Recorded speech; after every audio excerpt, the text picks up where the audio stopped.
My name is Mike Stam, and we're in Watauga County. And this is my crazy little shack, full of detritus and everything else. Like I said, constantly work in progress, but and it's kind of cool. Keeps me pretty warm. So I've got a queen-size bed upstairs, propane stove and oven, propane hot water heater, wood stove, and spring-fed water, which works pretty good, unless it freezes. One of those things about having been a climbing bum for way too long is I don't own a $500,000 house, but I also don't owe a mortgage on a $500,000 house either. So I ever since I lived out at Joey's and lived in a shack in the woods, finally got my own place to build my own shack in the woods.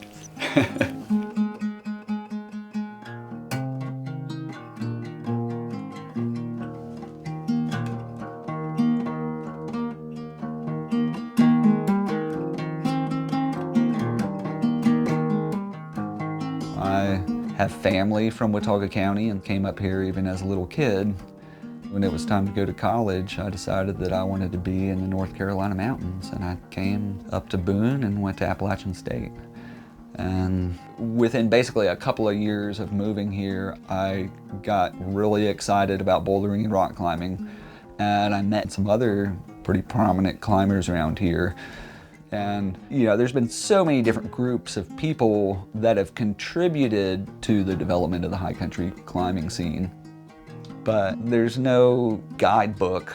You either have to go exploring or you have to get a lot of information and data from a lot of different people, because everybody knows something about some of them and very few people know where all the boulders are, or what they are, or what they're rated, or who has climbed them.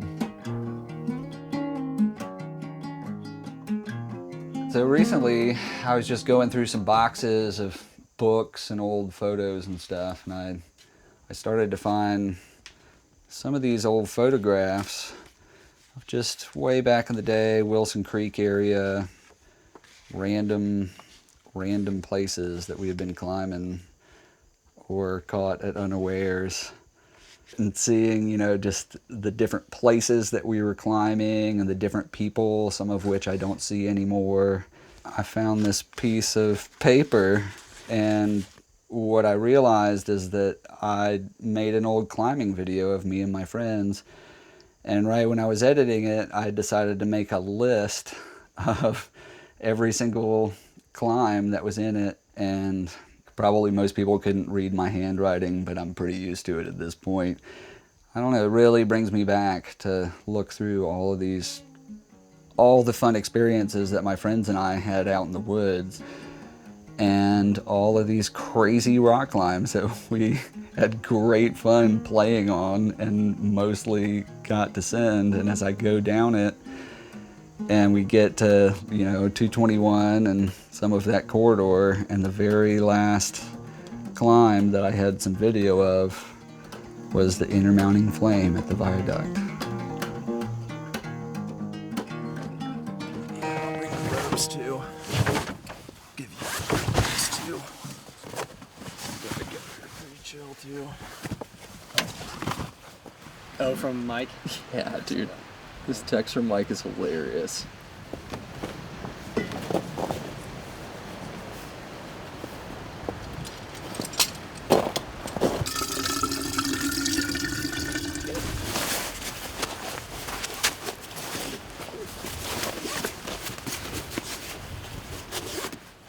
The viaduct boulders is one of the 221 circuit boulder fields, about 2 miles down the road from Grandmother Mountain.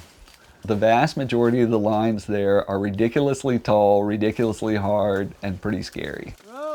Right in the middle of the viaduct boulders is the wave boulder. It has this gorgeous arête and this gorgeous crack, which are both very scary and heady because of the height.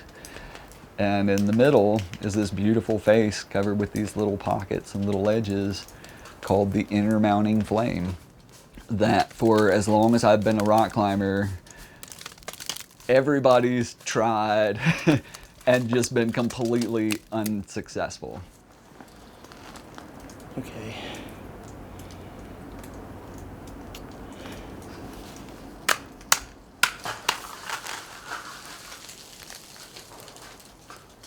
You tried it? I've looked at it on a rope. I haven't tried it. Kind of scared, actually.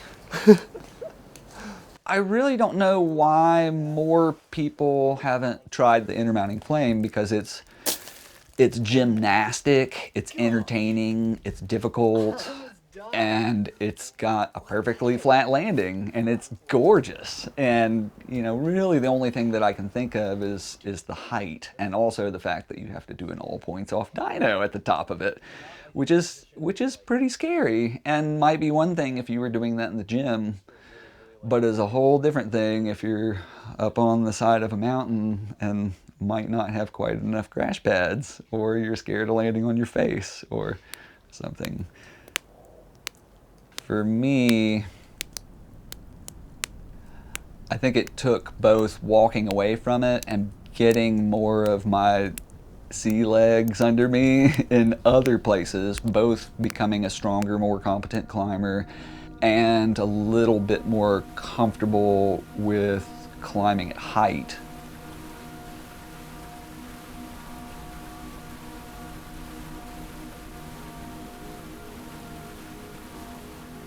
Mike Stam took Boone to the next level, especially when it comes to tall boulders that were pushing the limits of danger. And he was in a space all to himself, and nobody to this day has touched any of his hardest, tallest stuff. Your fear of commitment is very tall and very strange, and no one will repeat that. And just downstream from that one, below the Spence Ridge Bridge, there's this one called The Panic Is On, and this V8 up in the sky. Like, nobody else has even tried it. It's just so next level. And Mike, I don't know what was wrong with the guy at the time, but he was hungry.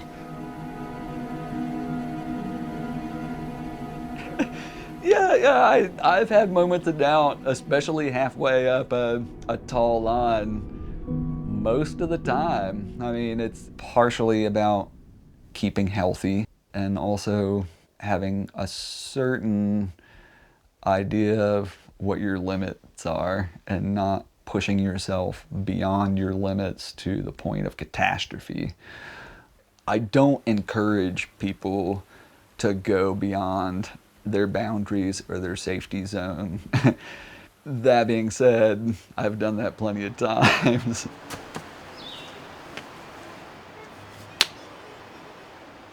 I heard about Mike Stam. I bet I heard about him for like at least a year before I met him. Joey just talked about him all the time.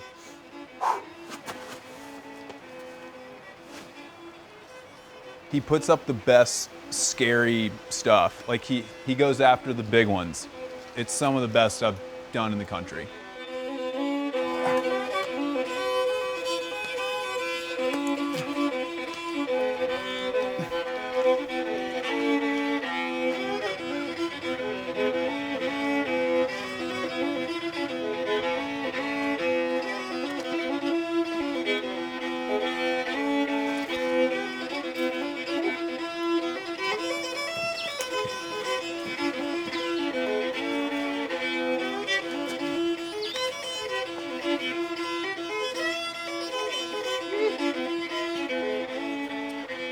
I'm always really amazed and impressed by some of the younger climbers that are around, especially some of my friends like Taylor and Nate, who just seem to be like, there's nothing that they can't climb. And sometimes I'm a little envious that they have such psyche and power and strength, because my first 10 years of rock climbing were very much not that. You know, I was probably a V5 climber until I got motivated to push myself a little harder, and also climbed with people who encouraged me that this might be hard, but I bet you can do it if you just work at it.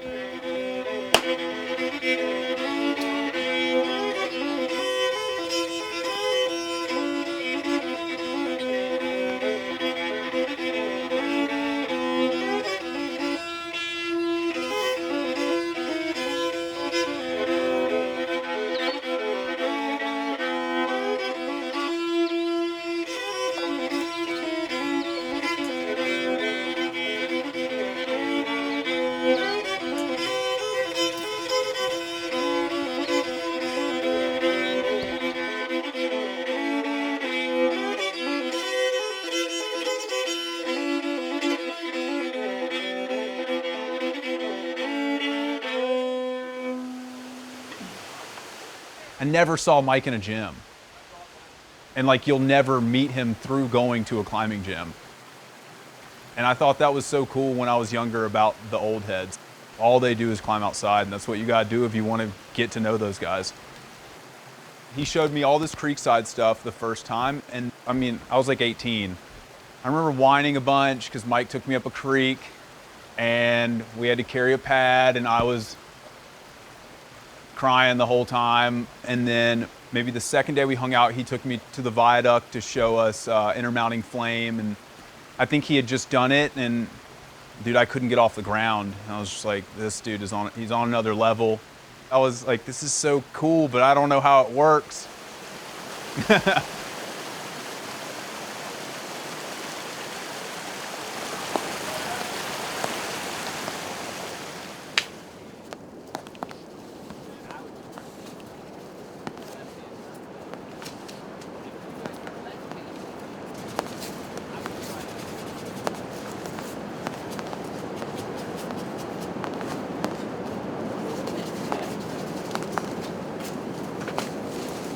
So I believe I was climbing and cleaning boulders with Pat Goodman one time, and it was just part of the circuit of going to the viaduct boulders is let's go to the wave boulder to try the intermounting flame.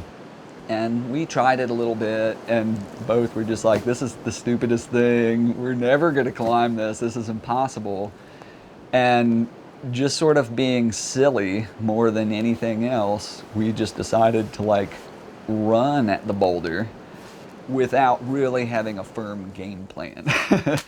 So I bet I tried that several hundred times before I actually grabbed those holds for the first time.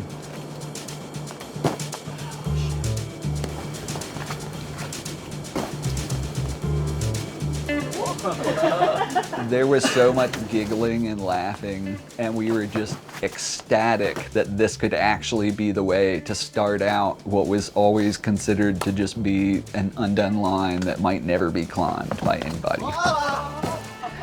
It was almost a surreal feeling, like I'm dreaming.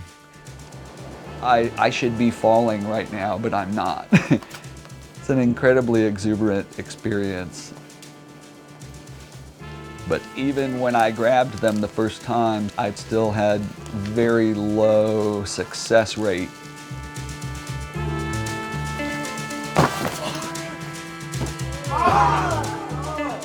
Which basically meant I probably tried that boulder problem about 450 times. But it was a lot of fun. The fear was real. I felt like I was vibrating. Yeah, you got shaky. Gnarly.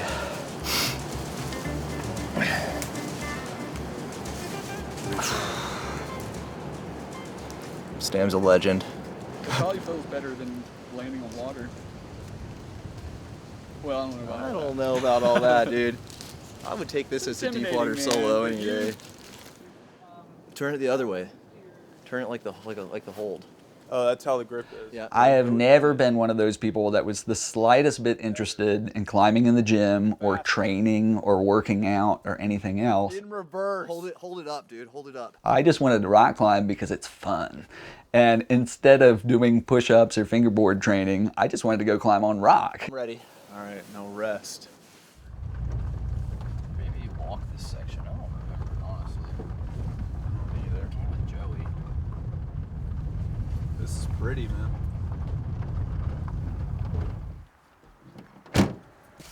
there isn't just one boulder field. You know, the gems are scattered all over the place, and you have to go out and look for them, and it takes effort. It's an adventure to go out rock climbing, and you don't know what you're gonna find. We just went out and climbed. That was it. Just went out and climbed. Like, it was just so fun. It was all about having fun.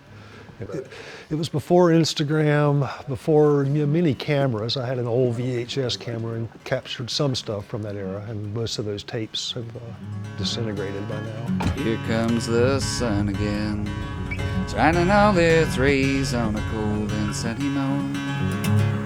I'm having a hard time again. Hard to feel the sunshine when you never have been born. But I was born to ramble, born to feel the wind beneath my wings. Too hard to handle, too hard to count on little things. In my solitude, nothing lasts forever, but at least I can dream. I hold no gratitude. There are diamonds in the sunshine, and I wish that it would rain. But I was born to ramble, born to feel the wind beneath my wings. Too hard to handle, too hard to count on little things.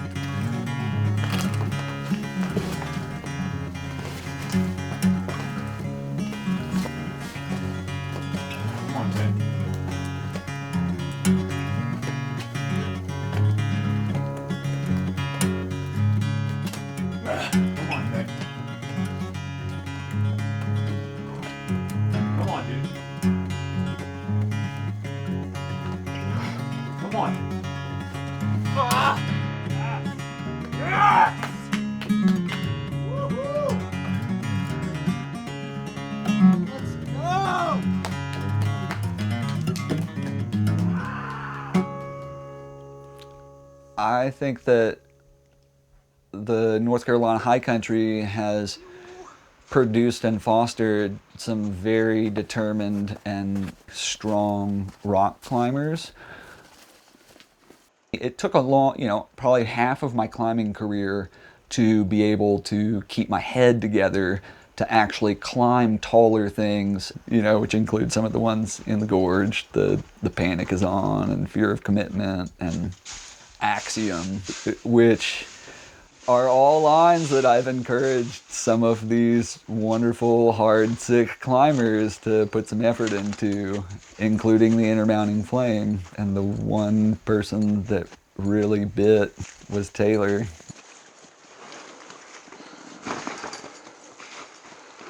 Oh, God. My dad was a choral conductor.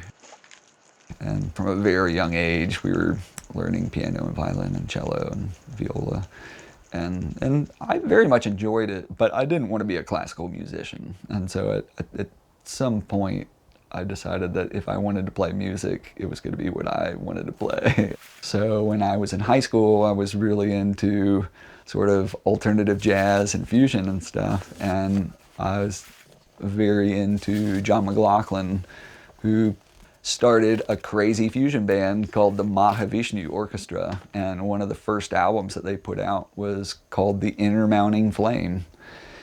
And I just loved that name, and I also just had this visual connection with the album cover and the wave boulder.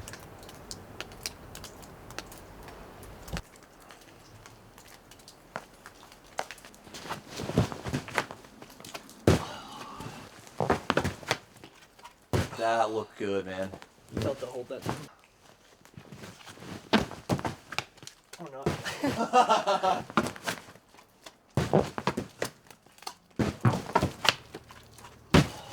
That looked good. How'd that feel, Elijah? Felt terrifying. But sick, but terrifying. Yeah. It's like to watch Taylor fly.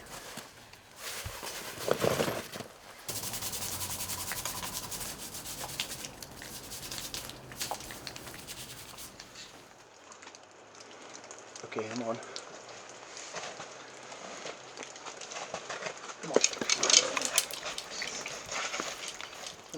I think the intermounting flame is a perfect example of that total experience. Oh my God! And that's what rock climbing was always, you know, the most attractive thing for me was finding that experience that I might never be able to find again. I swear we had him further back last time.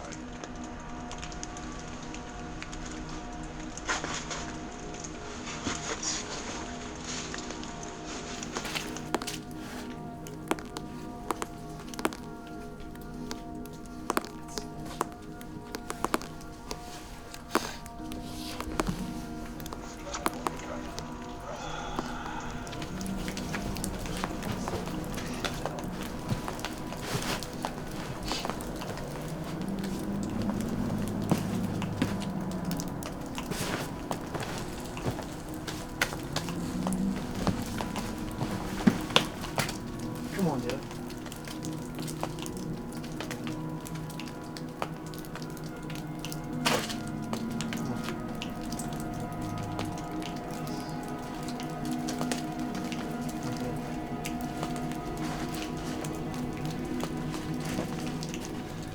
Come on, Taylor. Let's see, dude.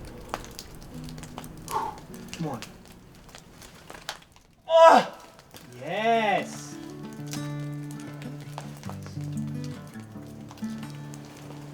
Once I had a fair young lady, and she thought the world of me, till another one persuaded she no longer cares for me. And I don't want your greenback dollar.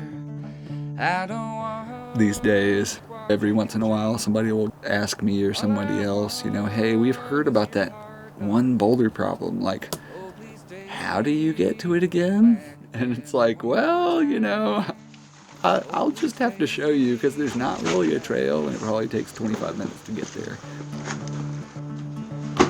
I'll stay. But it'll be a thoroughly enjoyable day.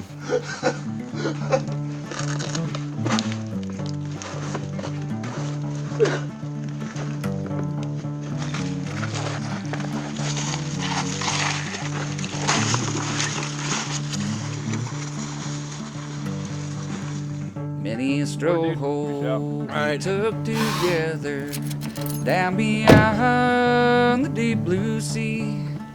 If it's in my heart to love another, in your grave I'd rather be. Yes, I would. In my grave I'd rather be. 'Cause I don't give a damn for your greenback dollar. I don't want your watch and chain. All I want is your heart, darling. Oh, please take me back again one more time. Oh, please take me back again.